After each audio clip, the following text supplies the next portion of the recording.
great. Just this Monday, Royal Caribbean reported on the conference call, they noted that wave season has been excellent, in part because cruises represent such a strong value proposition in this environment. One more thing before I drill down to whether you should sail away on Carnival or Royal Caribbean.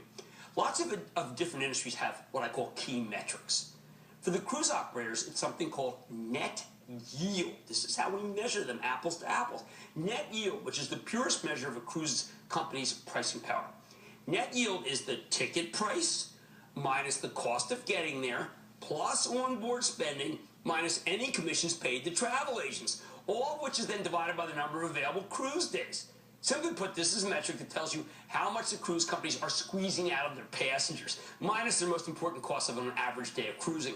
You get a 1% change in net yield at Carnival or Royal Caribbean, and that's enough to mean a 7% change in earnings per share for either company. It is levered to this. This is a gigantic, incredibly easy way to tell how their business is doing, like same-store sales for retail or revenue per available rooms for hoteliers. That's that RevPAR.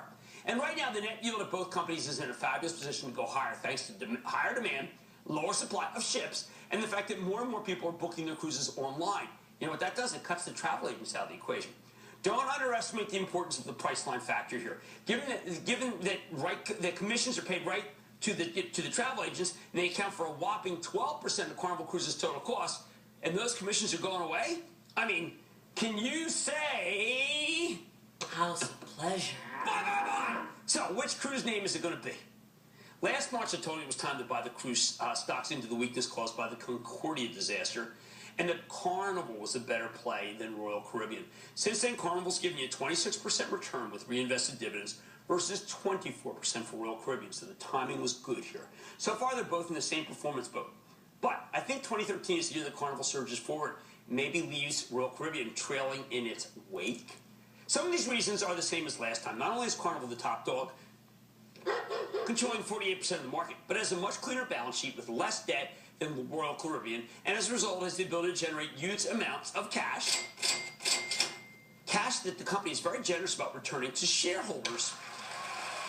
Carnival pays you a higher dividend when it yields nearly 2.6% versus Royal Caribbean's puny 1.3% yield. And Carnival has the capacity to raise that dividend. We know, because like many other companies, they just paid out a special dividend at the end of last year, ahead of the fiscal cliff. Plus, Carnival just reestablished a $1 billion buyback less than a month ago. But there are a couple of other factors that have changed, and changed for the better. First off, fuel. Royal Caribbean has always had a hedging program to handle swings in the price of oil fuel, like we just had the last 6 weeks. But Carnival just started a fuel options program last year, which will help them protect them against rising oil prices like we're having. Second, Carnival has more exposure to Europe. Now, hear me out. This is actually good at 38% of its business versus 30% for Royal Caribbean. Last year, Europe was a liability. This year, people have adjusted to the new normal, and the European economy seems to be stabilizing, which means Carnival gives you the exposure to an eventual European rebound, one that we believe has actually started. Now, when Carnival reported back on December 20th, the company gave conservative guidance about 2013. But at the time, they didn't have any real visibility into the coming wave season. And we were still worried about an economy-killing fiscal cliff dive. When Royal Caribbean reported this past Monday, though, they gave us very upbeat incremental data on how 2013 is going, telling us that in recent weeks, booking volumes have been running at about 20% ahead of where they were at this time last year. And that makes me think Carnival was being too conservative, possibly much too conservative. We call that maybe sandbagging. In other words, really making so that the bar is so low that they can make it big money. Carnival sells for 13 times next year's earnings estimates, while RCL sells for 11.6 times next year's numbers. Oh, wow, I don't know. Does that make Royal cheaper? I think the Carnival deserves to trade at a premium, especially since it's historically traded at something like 16 times earnings. Here's the bottom line.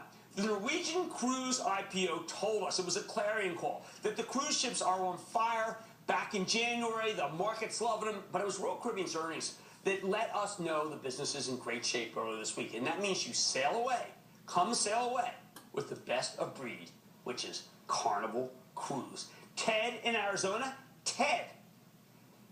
Jim, a warm and sunny booyah from Ted in Arizona.